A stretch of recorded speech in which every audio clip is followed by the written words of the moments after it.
Hi friends, welcome to జో study club. APPSC నుండి జనవరి 12న జాబ్ క్యాలెండర్ వస్తుందని చెప్పేసి ప్రకటించారు. కానీ నేటికి కూడా జాబ్ క్యాలెండర్ రాలేదు.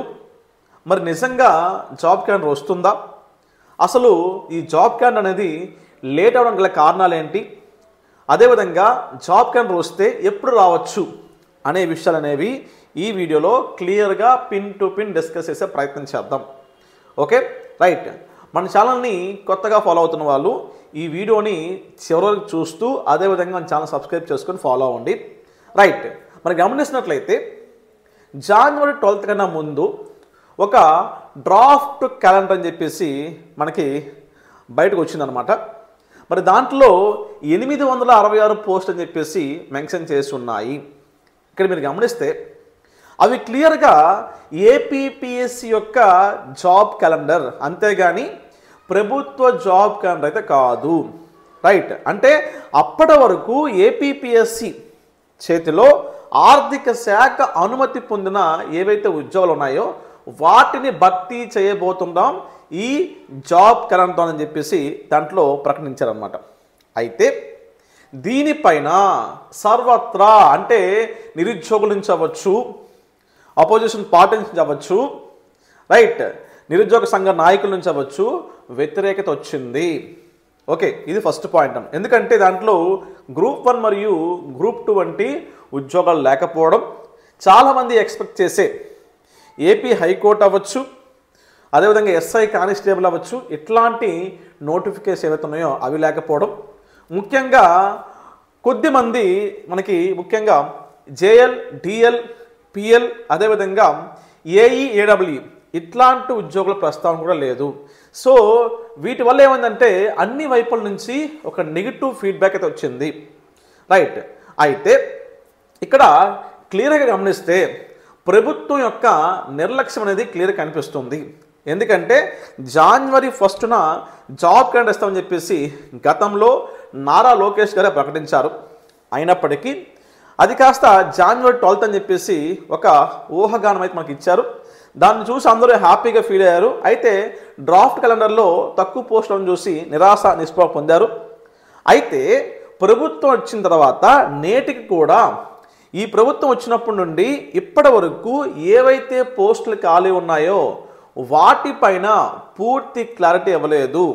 వాటిలో ఒక్క పోస్ట్ కూడా ప్రభుత్వం అనేది అనుమతి ఇవ్వలేదు. రైట్, సో ఒకవేళ ఏపీపీఎస్సీ నుంచి వచ్చే జాబ్ క్యాలెండర్ వస్తే దానివల్ల ఖచ్చితంగా ప్రభుత్వానికి ఒక నెగిటివ్ ఫీడ్బ్యాక్ వచ్చే అవకాశం ఉన్నందున అది కాస్త ఏపీపీఎస్సీ అనేది ఒక స్టెప్ వెనక వేసింది. అందువల్లనే ఏపీపీఎస్సీ నుంచి ఆ జాబ్ క్యాలెండర్ అనేది రాలేదు. ఇది మొదటి విషయం.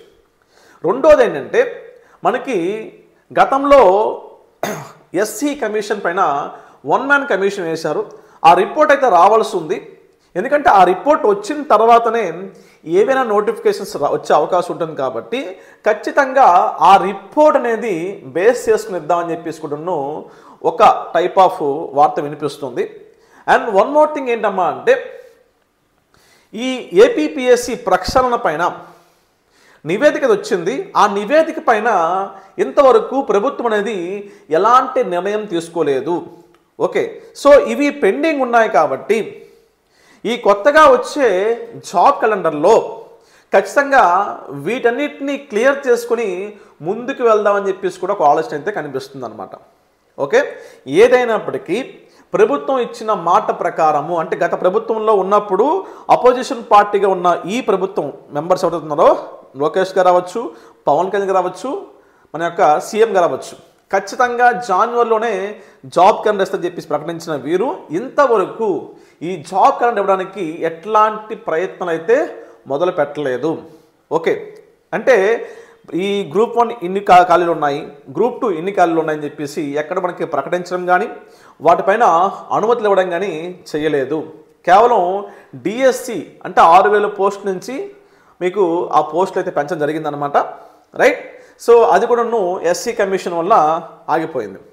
అయితే ఇప్పుడున్న సిచ్యువేషన్ ప్రకారం నిజంగా జాబ్ క్యాలెండర్ అనేది వచ్చే అవకాశం ఉందా, లేట్ అయ్యే అవకాశం ఉందా చూసినట్లయితే స్టూడెంట్స్ నుంచి అయితే జాబ్ క్యాలెండర్ కోసం వాస్తవానికి అదే స్థాయిలో మాకు ఖచ్చితంగా జాబ్ క్యాలెండర్ కావాలని చెప్పేసి కోరుకోవట్లేదు. వెరీ ఫ్యూ మెంబర్స్ మాత్రమే జాబ్ క్యాలెండర్ కోసం అయితే వెయిట్ చేస్తున్నారు. దీనికి గల కారణాలు ఉన్నాయి. ఎందుకంటే దాదాపు 90,000 మంది గ్రూప్ 2 మెయిన్స్ ఎగ్జామ్ రాయడంలో బిజీ ఉన్నారు. అదేవిధంగా కొన్ని వేల మంది కానిస్టేబుల్ మెయిన్స్ ఎగ్జామ్ రాసే ఆ పనిలో ఉన్నారు. మరికొంతమంది దాదాపు 5-6 లక్షల మంది డిఎస్సి నోటిఫికేషన్ కోసం వెయిట్ చేస్తున్నారు. దీనివల్ల ఏంటంటమ్మా, ప్రతి ఒక్కరూ ఆయా ఉద్యోగాలపైన ఫోకస్ చేయడం వల్ల కొత్త నోటిఫికేషన్ కోసం, కొత్త జాబ్ క్యాలెండర్ కోసం అయితే అంతే స్థాయిలో అయితే బయటికైతే రావట్లేదు. సో అది వచ్చిన రోజున ఖచ్చితంగా ప్రభుత్వాలు అనేవి దానిపైన దృష్టి సారించే అవకాశం ఖచ్చితంగా ఉంటుంది. రైట్, అంటే ఈవెన్ మనం గతంలో ఈ జాబ్ క్యాలెండర్ మీద కొన్ని వీడియోస్ చేసినప్పుడు ప్రభుత్వం వచ్చి 7 నెలలు అవుతుంది, కనీసం 2 సంవత్సరాలు ఆగిన తర్వాత అడగమని చెప్పేసి ఒకరు, మరికొంతమంది మీరు జాబ్ క్యాలెండర్ కోసం మీరు ఒక్కడే వీడియో చేస్తున్నారు, మీరు వీడియో క్లాసెస్ ఆన్లైన్ క్లాసెస్ అమ్ముకోవడం అని చెప్పేసి మరికొంతమంది, అంటే ఇట్లా రకరకాల నెగిటివ్ అనేది స్ప్రెడ్ చేసే ప్రయత్నం చేస్తానన్నమాట. వాట్ ఎవర్ ఇట్ ఈస్, ఇక్కడ మీరు గమనించాల్సిన విషయం ఏంటంటే స్టూడెంట్స్ నుంచి నిరుద్యోగుల నుంచి కూడా అదే స్థాయిలో ప్రభుత్వానికి రిక్వెస్ట్ ద్వారా, మెయిల్స్ ద్వారా, ప్రభుత్వ పెద్దల్ని కలవడం ద్వారా మీ ప్రయత్నాలు చేసినప్పుడు ఖచ్చితంగా వెరీ ఫ్యూ డేస్లోనే జాబ్ క్యాలెండర్ వచ్చే అవకాశం అయితే ఉంది. అయితే ఒక విషయం గమనించండి, ఈ జాబ్ క్యాలెండర్ రావడానికి మనకి ఫిబ్రవరి ఎండింగ్ వరకు టైం అయితే ఉంది క్లియర్గా. ఎందుకంటే మనకి ఎస్సీ కమిషన్ రిపోర్ట్ రావాలి, రైట్. అదేవిధంగా ఏపీపీఎస్సీ ప్రకటనల పైన ఏదైనా ప్రభుత్వ నిర్ణయాలు తీసుకోవాలి. ఈ రెండు ఉన్నాయి కాబట్టి సో వీటిని మనం బేస్ చేసినా సరే ఖచ్చితంగా ఇప్పుడు జాబ్ క్యాలెండర్ ఇచ్చినా సరే ఫిబ్రవరి ఎండింగ్ వరకు నోటిఫికేషన్ ఇచ్చే అవకాశాలు లేవు. అంటే మార్చి తర్వాతనే డిఎస్సితో పాటు అన్ని నోటిఫికేషన్ ఇచ్చే అవకాశం ఉంది. కాబట్టి మీరు ఎట్లాంటి కంగారు లేకుండా మీ వంతు ప్రయత్నం మీరు చేయండి. అది లెటర్స్ ద్వారా అవ్వచ్చు, నాయకుల్ని కలవడం అవ్వచ్చు, ట్విట్టర్ ద్వారా అవ్వచ్చు, ప్రయత్నాలు చేయండి. మీ ప్రయత్నాలకి మా సపోర్ట్ కూడా ఖచ్చితంగా ఉంటుంది. అందరం కలిసి ప్రభుత్వాన్ని రిక్వెస్ట్ చేసినట్లయితే, ప్రభుత్వం అడిగినట్లయితే ఖచ్చితంగా ఈ జాబ్ క్యాలెండర్ అనేది త్వరగా వచ్చే అవకాశం ఉంది. అది కూడా ఎక్కువ ఉద్యోగాలు వచ్చే అవకాశం కనిపిస్తుంది. వాస్తవానికి గ్రూప్ 1తో పాటు గ్రూప్ 2 లేకుండా జాబ్ క్యాలెండర్ ఇస్తే ఎవ్వరు కూడా యాక్సెప్ట్ చేయరు. అదేవిధంగా ఎస్ఐ కానిస్టేబుల్ కోసం చాలామంది వెయిట్ చేస్తున్నారు, ఏఈ ఏడబ్ల్యూ లాంటి ఉద్యోగాల కోసం వెయిట్ చేస్తున్నారు, రైట్. సో ఇట్లాంటి నిరుద్యోగులు ఎక్కువ ఉన్నారు కాబట్టి వీళ్ళని దృష్టిలో పెట్టుకొని కూడా జాబ్ క్యాలెండర్ అవ్వాలని చెప్పేసి ఒక స్టెప్ అయితే బ్యాక్ వెళ్ళ కనిపిస్తుంది. పక్కన ఉన్న తెలంగాణ చూసినట్లయితే ప్రతి డిపార్ట్మెంట్లో ఉన్న ఖాళీలు ఏవైతున్నాయో వాటిని భర్తీ చేస్తూ మరి ఈ ఇయర్ కూడా నోటిఫికేషన్ రాబోతున్నాయి. కంపారిజన్ ఖచ్చితంగా ఉంటుంది. సో ఈ కారణంగా ప్రస్తుత జాబ్ క్యాలెండర్ అనేది కొద్ది రోజులైతే వాయిదా పడుతుంది. ఓకే, సో ఇది నాకు వచ్చిన ప్రాథమిక సమాచారము, రైట్. ఇంకా ఇతర కారణం ఉండొచ్చు, whatever it may be. మీరు చేయాల్సింది ఏంటమ్మా అంటే క్లియర్గా ఫారెస్ట్ బీట్ ఆఫీసర్ అవ్వచ్చు, గ్రూప్ 1 అవ్వచ్చు, ఫారెస్ట్ సెక్షన్ ఆఫీసర్ అవ్వచ్చు, ఇతర ఉద్యోగాలు అనేవి ఖాళీగా ఉన్నాయి.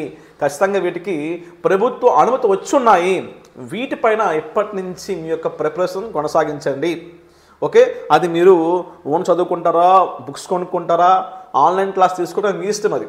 సో మీకు ఏ విధంగా కరెక్ట్ అనుకుంటే ఆ విధంగా మీ యొక్క ప్రిపరేషన్ స్టార్ట్ చేయండి. ఎవరైతే లాంగ్ ప్రిపరేషన్ ఉంటారో ఖచ్చితంగా వాళ్ళు విజయం సాధిస్తారు, రైట్. ఎందుకంటే గ్రూప్ 2 కోసం 4 ఏళ్ళు వెయిట్ చేసిన తర్వాత కూడాను ఎగ్జామ్ రాస్తే కట్ ఆఫ్ అనేది కేవలం 22 మార్క్స్ మాత్రమే. అంటే మీ యొక్క ప్రిపరేషన్ అనేది బాగాలేకపోతే ఖచ్చితంగా క్వాలిఫై అవ్వడం కష్టము. మీరు ఎక్కడో చూసుకోండి, ప్రజెంట్ ఎగ్జామ్ ప్యాటర్న్ మారింది. ఖచ్చితంగా రాబోయే రోజుల్లో ఇంకాస్త టఫ్ అనేది ఎక్కువ ఉండే అవకాశం ఉంది. ఎందుకంటే పోటీ పెరుగుతుంది కాబట్టి వీటన్నిటిని దృష్టిలో పెట్టుకొని మీ యొక్క ప్రిపరేషన్ కొనసాగించండి. ఈ లోపు మీరు ఆల్రెడీ ఆర్ఆర్బీ ఎన్టీపీసీ కానీ ఆర్ఆర్బీ గ్రూప్ డి వంటి ఉద్యోగాలకి అప్లై చేయడానికి వెయిట్ చేసినట్లయితే వాటిపైన కూడా కాన్సన్ట్రేట్ చేయండి. వీటితో పాటు ఏపీ హైకోర్టు ఉద్యోగాలు ఉన్నాయి, ఖచ్చితంగా ఆ నోటిఫికేషన్ వచ్చే అవకాశం ఉంది. బట్ మీరు నోటిఫికేషన్ వచ్చిన టైంకే రెడీగా ఉండండి.